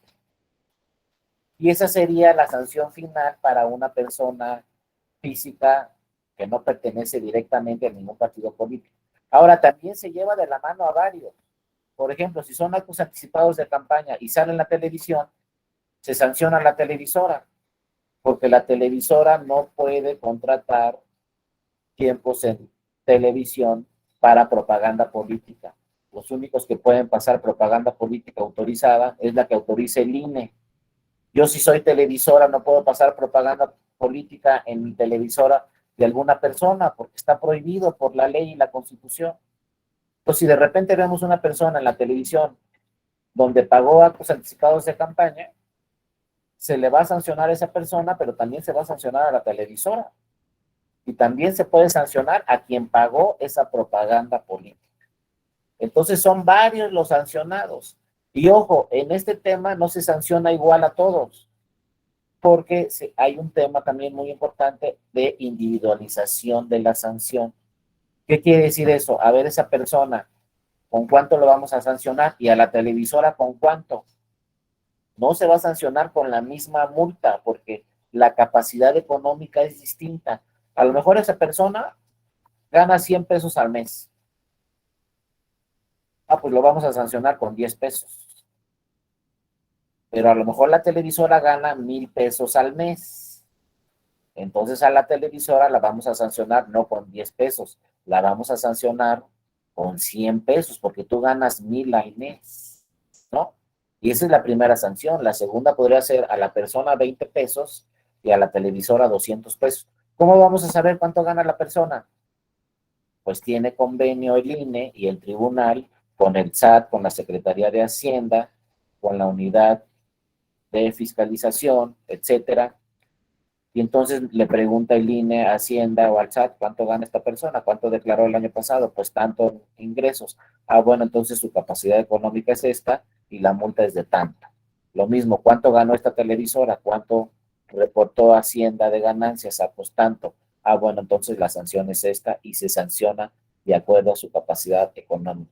Pero ya lo advirtió la Sala Superior y dijo, puede llegar hasta una sanción de que pierda su modo honesto de vivir, y al perder su modo honesto de vivir, entonces ya se le puede inhabilitar para que participe como candidato en alguna elección. Lo mismo sucede en otro tema, como el de violencia política en razón de género. Si se acredita una persona que ejerció violencia política en razón de género, queda registrado en el INE en un padrón específico. Y al quedar registrado en el INE en un padrón ahí específico, en un registro específico, esa persona no se puede registrar en el próximo proceso electoral como candidato o candidata porque ejerció violencia política en razón de género y quedó acreditada esa violencia política. Por ejemplo, si yo soy presidente municipal y ejerzo violencia política en razón de género sobre alguna regidora, bueno, y se acredita y sanciona el tribunal o sanciona el INE por esa violencia política en razón de género, pues esa persona ya queda ahí registrada en un padrón que tiene el INE, y entonces si esa persona quiere reelegirse como presidente municipal, ya no va a cumplir con los requisitos porque ya fue sancionado por violencia política en razón de género. Lo mismo puede suceder en estos casos anticipados de campaña. Si hay reincidente y reincidente y residente y ya el tribunal lo sancionó 5 veces, pues va a llegar un momento que el tribunal, sabes que ya no tienes una moneda honesto de vivir, porque tú constantemente lo que estás haciendo es violentar la ley, y por más que lo estamos advirtiendo que eso no está permitido, que la ley lo señala claramente, pues lo sigues haciendo constantemente, entonces puede llegar un momento en que, ¿sabes qué? Ya no tienes modo honesto de vivir y no te puedes registrar a ninguna candidata, ¿no? Gracias a Andrés por tu participación. Sí, adelante, Patricia, te escuchamos. Después a Gerardo. Adelante, Patricia. Sí, gracias, doctor. Buen día. Como sabe, acá en Coahuila el próximo año tenemos elecciones y se renovará la gobernatura y las diputaciones de la entidad. Y está ocurriendo pues un fenómeno que provoca, ¿no?, un debate que tiene que ver precisamente con la posible configuración de actos anticipados de campaña. Hay ya muchísimas expresiones y propaganda y llamado al voto de partidos políticos y de aspirantes, y el proceso electoral formalmente en Coahuila pues inicia hasta el 1 de enero de 2023. Entonces, lo que ocurre aquí es que pues unos partidos, no, los que no están incurriendo en estas conductas, quieren configurar actos anticipados de campaña. Sin embargo, el debate está entre que pues los actos anticipados de campaña se pueden configurar sí previo al inicio formal de la campaña electoral, pero ya una vez iniciado el proceso. Y como le cuento, pues el proceso inicia hasta el 1 de enero. Aquí estos actos pues están acreditados con la concurrencia de los siguientes elementos, que son los que nos da el Tribunal Electoral para definir de mejor manera los actos anticipados de campaña, que tiene que ver con el personal, pues la conducta es cometida por partidos políticos y aspirantes con el subjetivo, porque la finalidad de los mensajes que se están dando y que se están dando de manera muy contundente por toda la entidad, pues están relacionados con el llamado expreso al voto, en contra o a favor de algún aspirante o de algún partido. Y el problema está con el tercer elemento, que es el temporal, porque si bien se están dando antes del inicio formal de campañas, pues también se están dando antes del inicio del proceso electoral. Entonces, no, digo, ahorita realmente tenemos pues esta inquietud, ¿no? De qué va a pasar o en qué sentido se debería de hacer, si son actos anticipados de campaña o se configura, no sé, otra conducta, o si pues no están cometiendo no se está cometiendo ninguna infracción. ¿Usted qué opina? Muchas gracias. Sí, gracias a ti, Patricia. Mira, habría que revisar cada caso concreto, Patricia, pero sí se tienen que presentar las quejas. Si son temas de radio y televisión, la queja la va a resolver, pues primero se va a ir al INE y luego la va a resolver el Tribunal Electoral. Si no son temas de radio y televisión, la queja la va a tener que resolver el Instituto Estatal Electoral de Coahuila. Pero fíjense, lo más importante cuando se presenta una queja, independientemente de quiénes son los responsables y con cuánto se va a sancionar a los responsables. Y ojo, que al presentar la queja también va a quedar ahí un precedente para la elección. ¿A qué me refiero con esto? Si presentamos 5 o 10 quejas antes de que inicie el proceso electoral, pues va a quedar un precedente que hubo irregularidades por parte de ese candidato o de esa persona o de ese partido político. Y esas quejas después, fíjense, las utilizan los partidos políticos y le dicen al tribunal, oye, tribunal, anula la elección porque sucedieron todas estas irregularidades, desde antes de que iniciara el proceso electoral. Y entonces ese cúmulo de irregularidades puede provocar con esas quejas, se puede acreditar esas irregularidades y puede provocar hasta que se anule la elección. Entonces, ojo, la queja provoca una sanción, pero también la queja puede provocar en un momento dado que se anule una elección porque nosotros le vamos a demostrar al tribunal todas las irregularidades que sucedieron, por qué se vulneró el principio de equidad en la contienda y nuestras pruebas van a ser todas esas quejas que resolvió la autoridad antes de que iniciara el proceso electoral y durante el proceso electoral. Pero también, ¿qué es lo más importante de la queja desde mi punto de vista? El dictado de medidas cautelares.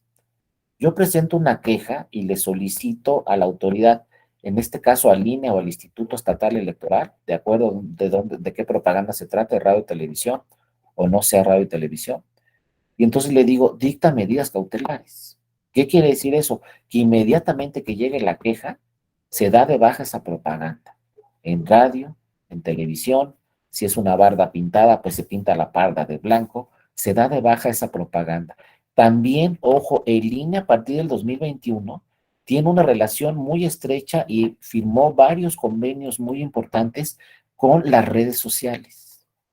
También si la propaganda es en redes sociales, se puede dar de baja esa propaganda y las redes sociales nos pueden decir directamente a la autoridad administrativa quién pagó esa propaganda en esa red social y también sancionar a quien pagó esa propaganda en las redes sociales. Porque acuérdense que la Constitución y la ley nos dice las redes sociales no se pueden limitar, no se pueden restringir, deben estar totalmente abiertas. Pero si hay dinero de por medio, entonces sí hay que sancionar a los que pagaron algún tipo de dinero por transmitir esa propaganda política en redes sociales. Entonces, el convenio que tiene el INE con redes sociales es dar de baja inmediatamente esa propaganda y señalar directamente quién fue el que pagó esa propaganda. Si es que hay dinero de por medio, a lo mejor no hay dinero, pero sí está afectando esa propaganda política en redes sociales, entonces se tendría que dar de baja de inmediato.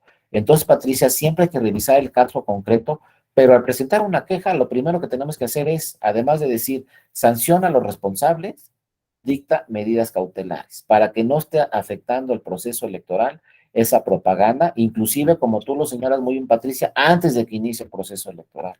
Podemos tener actos anticipados de campaña y ya se puede estar afectando la equidad en la contienda. Y como lo dijo este año, pues la Sala Superior, si es reincidente y es la misma persona, pues puede llegar un momento en que se diga, esta persona ya no tiene un modo honesto de vivir, entonces cuando quiera registrarse como candidato o candidato, pues se le va a negar su registro porque no tiene un modo honesto de vivir. Ahí se han detenido muchas candidaturas, muchas personas, muchos partidos, porque dicen, no podemos llegar hasta ese tema donde se diga, oye, ya no tienes un modo honesto de vivir, entonces se detienen y sí diversas quejas pues se han dictado medidas cautelares, se ha dado de baja la propaganda y ya no reinciden, ¿no?, en atención a esta nuevo criterio que emitió la Sala Superior, que en un momento dado, pues ¿cómo los vamos a detener? Pues sabes que no tienes un modo honesto de vivir, constantemente vulneras la ley, y entonces si te quieres registrar como candidato, no lo vas a poder hacer. Lo mismo que sucede actualmente con el tema de violencia política en razón de género. No creas que nada más te vamos a sancionar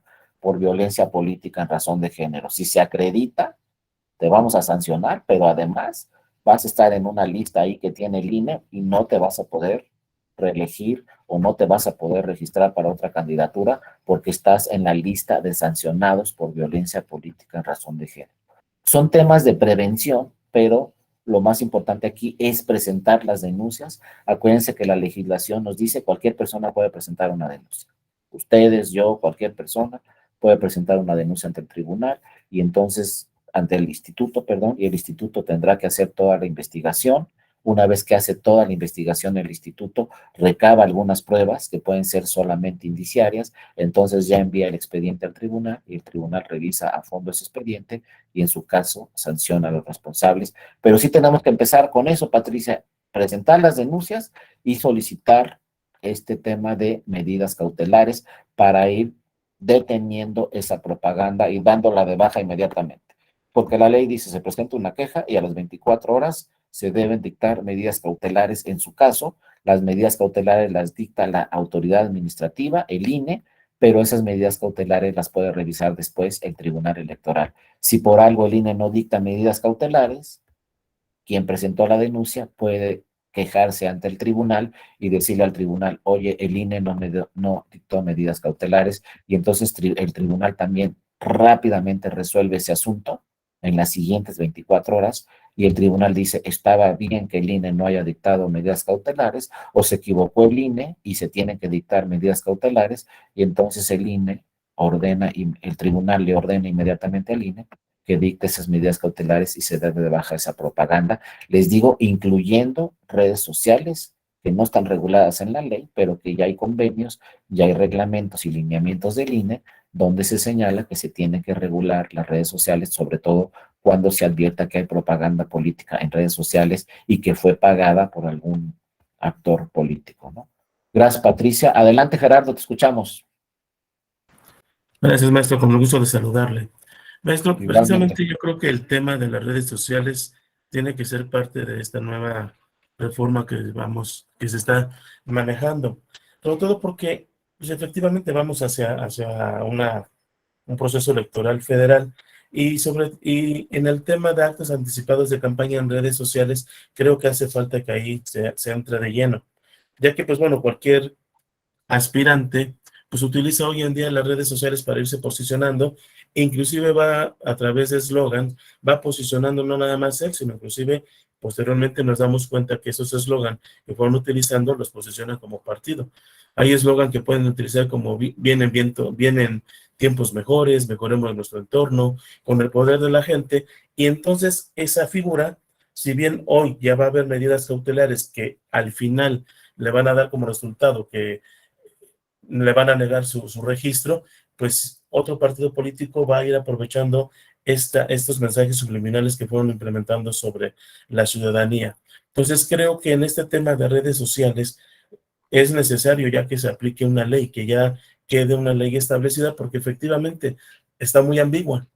Y en las redes sociales, pues obviamente que quien está pagando, quien está dándose difusión, está percibiendo, está generando un ingreso, está haciendo un gasto, y solamente hay que configurarlo, porque creo que hoy el tema de las redes sociales a partir del 2018 también es un tema muy importante que está violentando sobre todo la equidad en las contiendas electorales y actos anticipados de campaña.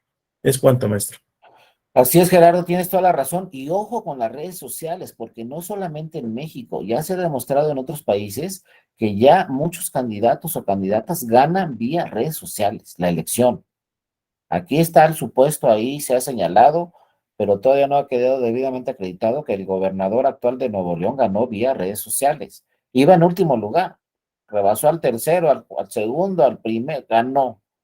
Dicen que vía redes sociales. Fíjense, el caso de Colombia también es un caso muy interesante.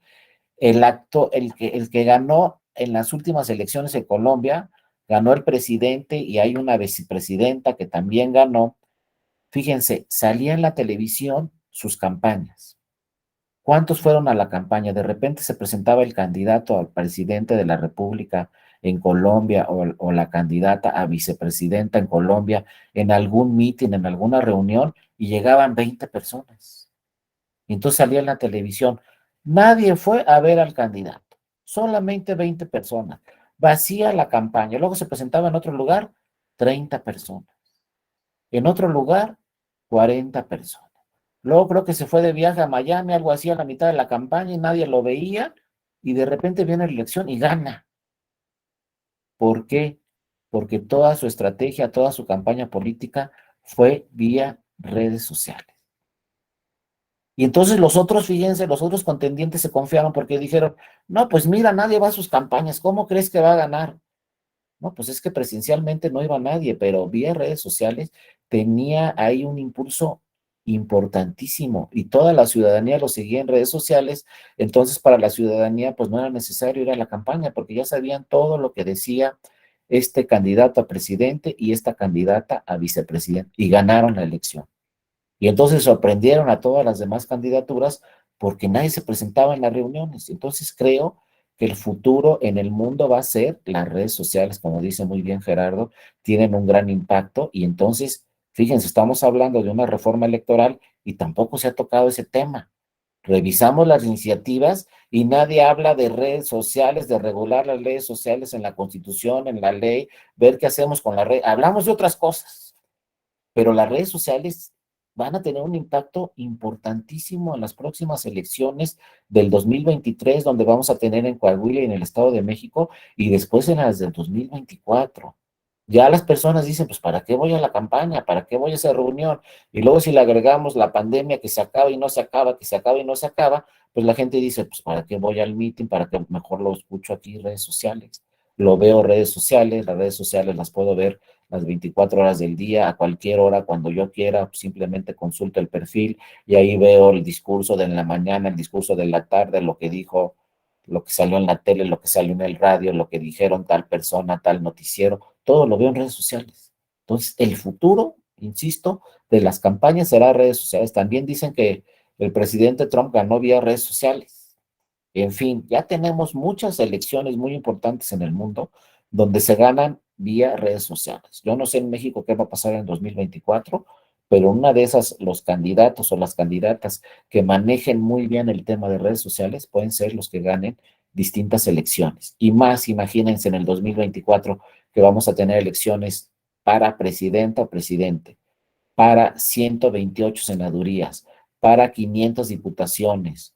¿En cuántos municipios va a haber elecciones? Pues pongámosle la mitad, que no tengo el dato, pero imagínense que haya elecciones en 1,500 municipios. Vamos a ver a todos esos candidatos solamente en redes sociales. No hay otra forma. Que qué dijo el regidor, el candidato a regidor, que qué dijo el candidato a senador, que qué dijo el candidato a diputado. Presencialmente no podemos estar en todos lados. Entonces, ¿cómo vamos a saber cómo se manejaron las campañas de todas las candidaturas si son tantas al mismo tiempo y la elección es el mismo día en el 2024? La única forma que vamos a saber es seguirlos vía redes sociales. Entonces, créanme que las candidaturas que manejen bien esta vía de redes sociales pueden ganar distintas elecciones, pero claro, como dice muy bien Gerardo, necesitamos una mejor regulación, porque el INE no puede estar dictando reglamentos y lineamientos, necesitamos una regulación directa desde la Constitución, para que quede muy claro qué se puede hacer y qué no se puede hacer vía redes sociales. También el tribunal tiene diversas jurisprudencias, diversa interpretación de redes sociales, pero lo mejor es que quede claramente en la ley cómo se pueden utilizar las redes sociales y qué se puede hacer vía redes sociales. Y obviamente, pues se ahorrarían muchísimos recursos. Porque antes, hace muchos años, o no tantos, hace 10 años, pues todo el dinero de las campañas de los partidos políticos, por ejemplo, en el 2006, los partidos políticos, el 80% de su financiamiento público en el 2006 se gastó en radio y televisión. Actualmente el radio y televisión es gratuito. Entonces los partidos políticos, pues si tienen también redes sociales que son gratuitas, ya su dinero no se lo van a gastar ni en radio, ni en televisión, ni en redes sociales. Por eso también se habla del financiamiento público de los partidos políticos. Bueno, ¿para qué quieres financiamiento público en tus campañas si todo es en radio y televisión? Y radio y televisión es gratuito, y además en redes sociales. Y redes sociales, pues también de alguna forma, entre comillas, no se debe de gastar dinero en redes sociales. Entonces quizá solo se gasten los partidos dinero en la propaganda utilitaria, en gorras, playeras, etcétera, y obviamente en los gastos de estructura para la campaña, pues se necesitan transporte, gasolina, alimentación para hacer las diversas campañas, ¿no?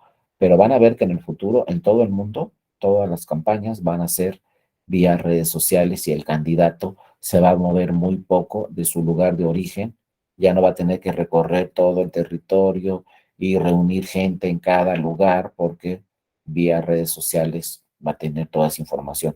El problema que también tenemos en México, que ya lo comentamos ayer, es la cobertura. También es muy importante que las gobernadoras y los gobernadores de los estados pues le den cobertura de internet a toda la ciudadanía. Porque de qué nos sirven las redes sociales si en una zona rural no hay internet, pues nadie ve ahí las redes sociales, ¿me entiendes? Entonces tenemos que tener un impacto y en eso es en lo que se tiene que invertir, en internet para toda la ciudadanía, porque ya lo vimos, es un derecho humano el internet, no es cualquier cosa. Es un derecho humano que lo señala directamente los tratados internacionales, entonces cualquier mexicano tiene derecho a internet, entonces tenemos que tener toda la cobertura.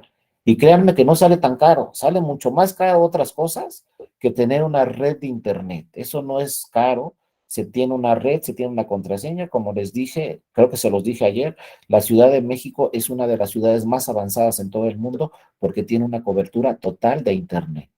Ahorita cualquiera de nosotros, si estamos en la Ciudad de México, nos dicen, ¿sabes qué? En el parque que está aquí a 3 cuadras hay red de internet.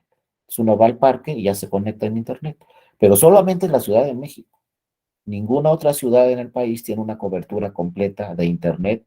Esto lo ha hecho muy bien el gobierno de México y ya lo ha señalado el gobierno de la Ciudad de México. Saben que no sale tan caro que tenga cobertura todas las personas que habitan en la ciudad vía internet. Entonces ahí tenemos que enfocarnos, sobre todo pues si vamos a emplear recursos en la educación, pues hay que emplear recursos en Internet porque el Internet va íntimamente relacionado con la educación de todas las personas, todas las niñas, niños, adolescentes, los jóvenes que están en la universidad, pues todos necesitan de Internet para tener una mejor educación. Entonces hay que invertirle en eso y obviamente en las campañas electorales, pues también. El día que México tenga una cobertura total de Internet en todas las zonas del país, pues entonces podemos tener ya unas campañas vía internet muy importantes en todo el país, porque todo el mundo se va a enterar. Ahorita estaremos a la mitad. Ahorita nuestra campaña vía internet, vía redes sociales, pues será la mitad de las ciudadanas y los ciudadanos. La otra mitad, pues está en zonas rurales muy complejas, donde todavía no hay cobertura de internet así directa, aunque ya muchas personas pues pagan su propio internet, sus propias redes sociales, tienen celular y tienen redes sociales gratuitas y entonces por ahí también pues entran directamente al sistema de redes sociales. Pero muchas gracias Gerardo también por tu intervención muy interesante. Adelante Virgilio, te escuchamos. ¿Andas por ahí Virgilio? Adelante. Sí, aquí estoy, maestro. Muchas Muy gracias. bien. Pues yo nada más complementar lo que ustedes están bien comentando sobre esta falta de regulación en materia de redes sociales. Hoy en día, o sea, si bien ya existen algunos acuerdos con varias redes sociales a través del INE, pues se burla también mucho la ley, porque al final lo que se fiscaliza en las campañas es las cuentas verificadas de los candidatos, de las y los candidatos.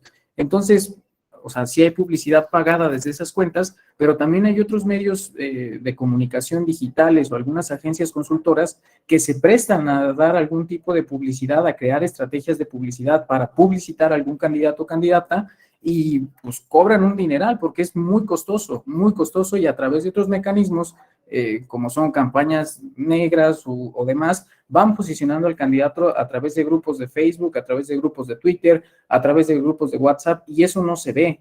Entonces, yo creo que también debe ser algo que se debe de considerar, que en el momento que sea comprobable que el candidato a través de un tercero haya utilizado recursos para publicitarse a través de un tercero, pues también se sancione, porque al final pues está esquivando lo que le están diciendo que no haga. Sería mi comentario, ¿no? Exactamente, Virgilio, eso es muy importante y pues Se suma a lo que dice Gerardo, ¿no? Hay que tener una debida regulación sobre las redes sociales porque seguramente van a impactar en las elecciones de 2024. Y otro tema que también tenemos que tener mucho cuidado de las ciudadanos, acuérdense que las redes sociales nos manipulan. Simplemente se los voy a decir así en términos reales. Si ustedes dicen, me quiero ir a Acapulco el fin de semana y ponen ahí en internet, a ver, hoteles en Acapulco, toda la semana les van a llegar hoteles en Acapulco, con diferentes ofertas.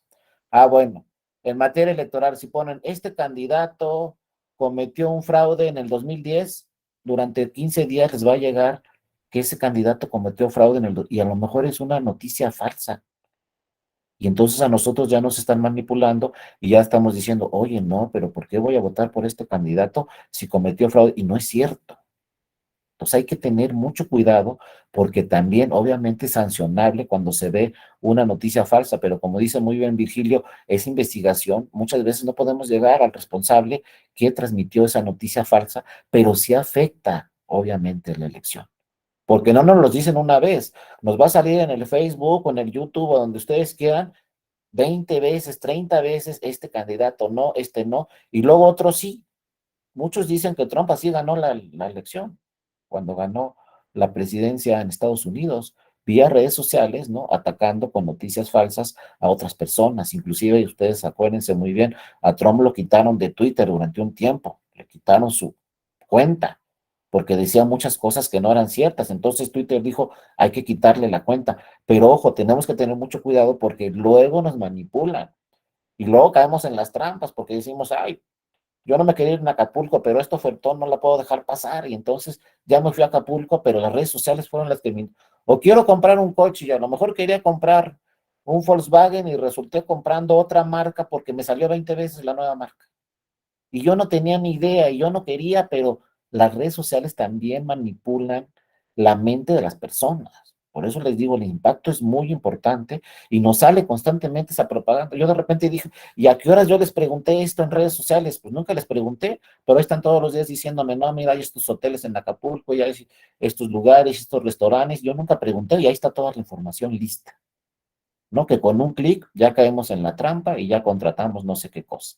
Lo mismo sucede en las campañas políticas. Redes sociales nos pueden ir manipulando, entonces podemos tener un concepto distinto de alguna candidatura que no sea cierto, que sea una famosa noticia falsa, y entonces podemos caer también, ¿no? En esa trampa de tener la idea de una candidatura a favor o en contra, cuando lo que se está diciendo de esa candidatura no es cierto. El INE lo está monitoreando, el INE lo trata de dar de baja, se pide dictado de medidas cautelares, pero luego por ahí, como nos dice muy bien Virgilio, por otro lado nos puede salir nuevamente esa propaganda, esa noticia falsa. Entonces hay que tener mucho cuidado, hay que estar muy bien informados y como lo dice muy bien Gerardo y Virgilio, pues hay que ver si en esta reforma electoral por ahí se revisa también este tema muy importante de redes sociales, porque créanme que para las próximas elecciones las redes sociales va a ser una herramienta fundamental para todas las campañas políticas y se podrán ganar quizá muchas candidaturas vía las redes sociales, ya no tanto las famosas campañas que duraron muchos años, las presenciales. Actualmente, ustedes ven una campaña e inmediatamente se reproduce en radio, televisión y en redes sociales. Pues no es necesario muchas veces acudir directamente a esa campaña, porque la información la vamos a tener directamente ahí, en nuestra computadora o en nuestro celular, ¿no? Entonces, sí son muy interesantes la participación tanto de Andrés, Gerardo y Virgilio. Muchas gracias por sus participaciones. Mañana vamos a seguir con este tema de la boleta, ya vamos a ver el recuento de votos y le quedo ahí pendiente al compañero este tema de qué hacemos si marcamos 2 o 3 de la boleta. Mañana lo vamos a revisar con casos reales, qué sucedió, qué se hace cuando hay 3 partidos en la boleta y los 3 partidos son de la misma coalición, pero el ciudadano o la ciudadana marcó los 3. ¿Qué hacemos con esa boleta que tiene 3 marcas? Lo vamos a revisar ya porque vamos a entrar mañana de lleno al recuento de votos. Simplemente para terminar el día de hoy, les digo una cosa muy importante que también muchas veces no advertimos cuando votamos. Cuando votamos decimos, pues voy a votar por este partido y por este candidato, por ejemplo, en diputaciones federales, y se nos olvida que no estamos votando por un candidato y un partido. Porque si ustedes voltean la boleta, ahí viene una lista de RP. Entonces, no solamente estamos votando por el que está enfrente de la boleta, estamos votando por 5, 6, 7, 8, 9 o 10 que están atrás de la boleta, que son los diputaciones de RP o las senadurías de representación proporcional. Entonces, a la hora de emitir nuestro voto, pues no perdemos nada en darle una vueltita a la boleta y ver los que están en la lista de atrás de RP, porque también estamos votando por ellos. Ojo, cuando votemos por diputaciones federales vamos a marcar el nombre de un candidato que puede ganar en ese distrito, pero también vamos a votar por los que están atrás en representación proporcional. Entonces nuestro voto va a servir para que el que está enfrente y también va a servir para todos los que están atrás en la lista. Entre más votos tenga ese partido, más diputaciones va a meter de los que están atrás en la lista. Entonces nunca votamos solamente por un candidato en diputaciones federales y nunca votamos solamente por un candidato en senadurías. Votamos por el que está enfrente, pero también por los que están atrás participando en representación proporcional. Entonces nuestro voto no es solamente para un candidato, es para uno de mayoría relativa y para varios de representación proporcional de ese partido. Entonces tenemos que ser siempre muy conscientes que estamos votando por un grupo de candidaturas. Lo mismo si nos dan una boleta de ayuntamientos, no solamente estamos votando por el presidente municipal, estamos votando por los regidores de ese partido o las regidoras de ese partido político. Entonces hay que tomarlo muy bien en cuenta porque yo digo, ay, pues es que sale aquí, marco los tres, ¿no? Pues es que si marcas los tres, ya no sabes exactamente a quién le vas a dar esos votos de RP, si al partido 1, al partido 2 o al partido 3. Entonces hay que tener mucho cuidado porque los votos de RP, pues cada partido político tiene sus representantes de representación proporcional. Entonces hay que darle una vueltita a la boleta y ver atrás, a ver, a este partido, quiénes se está poniendo en la lista de atrás. Y acuérdense que entran en orden. Ahí sí, yo veo la lista de atrás en la boleta y va a entrar primero el 1, luego el 2, luego el 3, y a lo mejor si ese partido le va muy bien, mete a 5, a 6, a 7. Si al partido le va mal en la votación, meterá 1 o 2, pero van en orden. La lista que ven atrás, el 1 es el primero que va a entrar. Si le va mejor al partido, mete el 2, el 3, el 4. Los últimos de la lista, por lo general, nunca llegan, ¿no? Porque pues, el partido político no va a ganar o no toda la ciudadanía va a votar por ese partido político. Entonces, por lo general, de la lista que ven atrás, si le va bien al partido, va a llegar hasta el 11, hasta el 12. Si le va mal al partido de RP, de los que están atrás de RP, va a meter el 1, el 2, el 3. Si le va muy mal al partido, pues meterá 1 de RP, pero siempre hay que revisar atrás porque no solamente estamos votando por el candidato o la candidata que está enfrente de la boleta, también estamos votando por todos los candidatos de representación proporcional que están atrás de la boleta. Y como les dijo lo del financiamiento, cuando pensamos en la boleta, si voto por este partido, entonces va a tener mayor dinero el año que entra. Eso nunca lo pensamos, pero lo estamos haciendo. Si yo voto por este partido, ya sé que estoy votando también para que ese partido el año que entra y los siguientes años tenga mayor financiamiento público. Eso sucede en la boleta de diputaciones federales, porque el financiamiento público es conforme como te fue en la elección de diputados federales, no en la de senadurías ni en la de presidencia de la República. El financiamiento se mide conforme te fue en la votación de diputaciones federales. Entonces, cuando yo marco un emblema en diputaciones federales, también estoy diciendo, pues este partido va a tener mayor financiamiento por mi voto en los próximos años. Y eso nunca lo pensamos, se los aseguro. Y también ese partido va a tener mayores tiempos en radio y televisión en los próximos años. Entonces vean por todo lo que votamos, por el que está enfrente, por los que están atrás, para que el partido tenga mayor financiamiento y para que el partido tenga más tiempos en radio y televisión. Entonces sí hay que definir muy bien y hay que pensar muy bien nuestro voto y hay que saber exactamente por quién queremos votar. Fíjense, en la elección presidencial, la gente dijo voto por Morena, algunos dijeron voto por PT, pero el PES no alcanzó su registro, porque la gente, la mayoría, no se decidió por el PES y entonces el PES pues, simple y sencillamente perdió su registro y se quedó sin financiamiento, sin registro, sin tiempos en radio y televisión, etcétera. Por eso es muy importante siempre pues tener muy buena información y emitir un voto muy bien pensado y solamente por un partido. Eso de marcar los tres de la coalición, ya lo vamos a ver mañana, cómo es un error, pero de alguna forma ese error se puede subsanar ya por parte de las autoridades electorales. Bueno, compañeras y compañeros, con eso terminamos el día de hoy. Mañana entramos a la figura del recuento y ya posteriormente en las siguientes sesiones, que algunas todavía las voy a impartir yo, otros compañeros y compañeras, ya entraremos directamente ya al sistema de nulidades cuando se anula la votación en una casilla y cuando se anula una elección, pero mañana entramos directamente, ¿no?, a la figura del recuento con algunos ejemplos que se dieron en la elección presidencial del 2006, algunas boletas ahí originales que tenemos, las vamos a revisar y vamos a ver qué se hizo en el recuento, cuándo se puede solicitar el recuento de votos, etcétera, ¿no? Por lo pronto les agradezco a todas y a todos mucho su atención y recuerden, como les dije el día de ayer, mañana terminando la sesión, el que requiera esta presentación, la que estamos viendo ayer, hoy y la que veremos mañana, quien requiera la presentación me escribe mañana a mi correo electrónico, que está aquí al principio de la presentación.